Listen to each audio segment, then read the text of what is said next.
And now we're in the kitchen with Chef Katie, and we are going to cook with apples. What are we going to make first?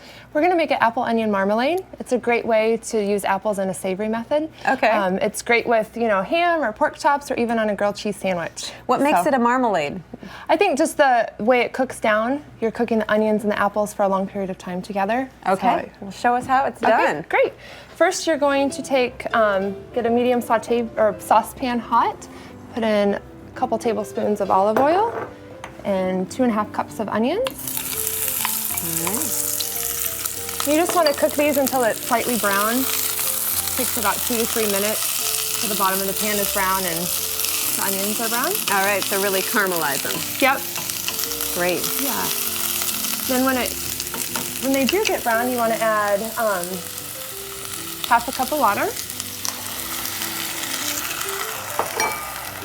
some salt and pepper. All right. Some maple syrup. Maple syrup, Yep. That's always a good ingredient. It is. Adds that little bit of sweetness to it. And then I like to use a dark beer. I'm using Peachtree's rye porter. I think once the beer reduces down, you've still got that bitterness, and so it matches really well with the sweetness of the onions and the apples. Okay. Any dark beer will work, though.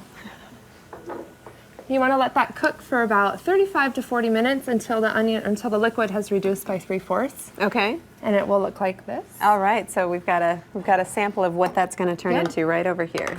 So you can see the onions have cooked down a little bit. It smells. You can smell the rye still in the porter, which is nice. Yeah. There's still a little bit of liquid left in there. And at that point, you want to go ahead and add your apples. Okay. You want to use a crisp apple. What kind of apple is this? We're using Honeycrisp today. All right. So you want to use a crisp apple that will hold its texture once it's cooked down, that doesn't turn to mush. It's really easy. You just quarter the apple and then take your knife and take out the core and the seeds all with one. Then we want to do, kind of a medium dice a little bit. So make it look pretty in there with the julienne onions.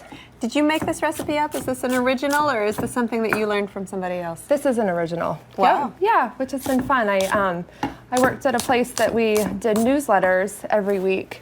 And so Apple was one of the things that we were doing a recipe for. So I was like, what fun things can you do? So you had to get really creative. Yep. You want about 4 apples, just medium diced. All right. Yeah. These are nice and bubbly. Yep. Go ahead and add them to the pan. All right. Lost a couple. That's all right. All right, and wow, that's a lot of apples. It's a lot of apples. So this will take a while to cook down. You want to cook it for about 15 minutes until all the liquid is reduced, and I forgot the apple cider. Oh, so put some that's apple important. cider in. Yep. Okay. All right, and since this is going to take a while, you have the finished product there, I do, right? yeah. So it kind of looks like this. You can see the darkness of the beer is in there and still in the sauce. Okay. It's all ready to go. Wonderful. Let's try some. Okay. Let's take a little bite. All right. Pour some in here. I don't think I've ever had anything like this. It's quite good. I'm sure. I believe you.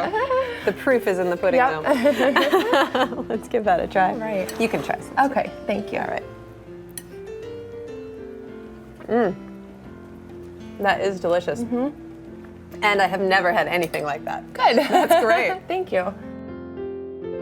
And now we're going to make an apple crisp. Right? Yep. But this is a little bit different than an apple crisp. with a twist. Yep. What's different? It's not as sweet as most apple crisp, and we're adding cheddar cheese to the crumble. So, where did you get that idea? When I was in Wisconsin, everybody eats cheese curds with their apple pie instead of ice cream or whipped cream. So I thought, why not just put cheddar cheese in the crumble on a crisp? Great idea. Yeah. All right, let's get started. Okay. First, you want to add your flour to a food processor. We're going to cut in the butter, and you can also use just a pastry knife in the bowl. You can do this by hand. Yep. I find that it's a little bit faster in the food processor, though. So put it on and just pulse it about 10 times. There we Put go. it on there. You want the butter to be about pea size. Then when it gets to that point, you want to add brown sugar, rolled oats. All right. Not quick oats. Not quick oats, no, rolled oats. And your cheddar cheese. All right. And you just broke that up by hand? Yep, just by hand. I actually will cut it up with a knife or by hand. You want to use that instead of the shredded cheese, because the shredded cheese will just kind of melt really fast into here, but this way you have little bites of cheddar as you're digging into the crisp. Yep. So excited. Some pecans, a pinch of salt. And if you didn't want to put in pecans, what would you do? I would brown the butter first, just to take about half of the butter and add it to a saute pan and get it browned to get that nutty kind of flavor and aroma from it. Great. Let's give it another few pulses. I can imagine not wanting pecans, but I'm not in that camp. No. I think the pecans add really something to it with the cheese and the apples. So we'll set that aside, take this out. We can cut our apples. All right. So with the apples, you want to use, just a nice baking apple. What's this here? one? A Jonathan, which is really good. Yep. Very tart, flavorful apple. Yep, and doesn't really break down a lot. And if you want to, you can also use red-free apple. It's a nice apple that's grown a lot in Iowa orchards. So here we're just going to quarter them and dice them into about 1-inch chunks. So kind of the same way we cut the marmalade a little bit. Okay. So, and of course you've already got the majority of them done. Yeah. And are these all Jonathans? It looks like a mix to me. They're all Jonathans. Okay. Yep. You're more than welcome to do a mix if you want to add a few different apples and stuff in it. All right. And then we're going to add some orange to it. A zest of 1 orange. Okay. And Also a little the bit of a juice. twist. Yep. I think the orange works nice with the cheddar cheese and the apples. Adds a little bit of tartness or a little sweetness to it, some citrus. Makes it a little more complex. Great. Then we'll add the juice too of the orange. Wonderful. It's already starting to smell good. know. We haven't even heated anything up yet. That's great. Okay, so then you just want to mix that in with a little bit of sugar. All right. Not a lot of sugar though. No, just a little bit.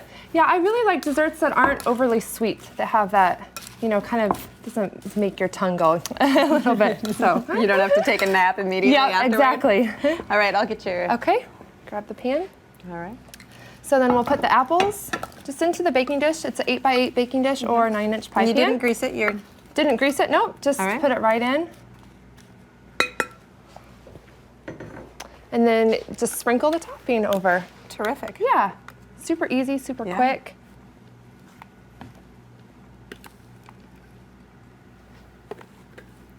And then you're going to want to bake that. How long does it bake? It bakes for about 25 to 30 minutes in a 375-degree oven. All right. And what are you looking for as far as doneness? What do you want to see? You want to see the cheddar cheese at the top kind of turn brown and get golden brown. Caramelize. Caramelize a little bit. All The right. nuts will be a little bit toasty coming through there, and Spread that over into the corner. the smell too will be nice. It's like the baked cheddar cheese and the toasted of the pecans and things. So. All right, great. All right, great.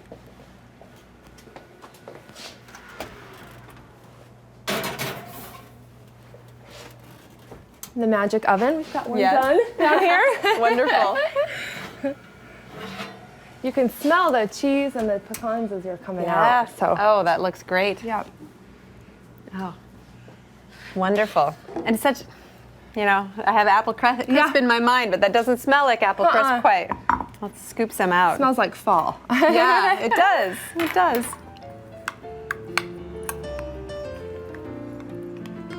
You can see the nuts and the cheese on there. And Yeah.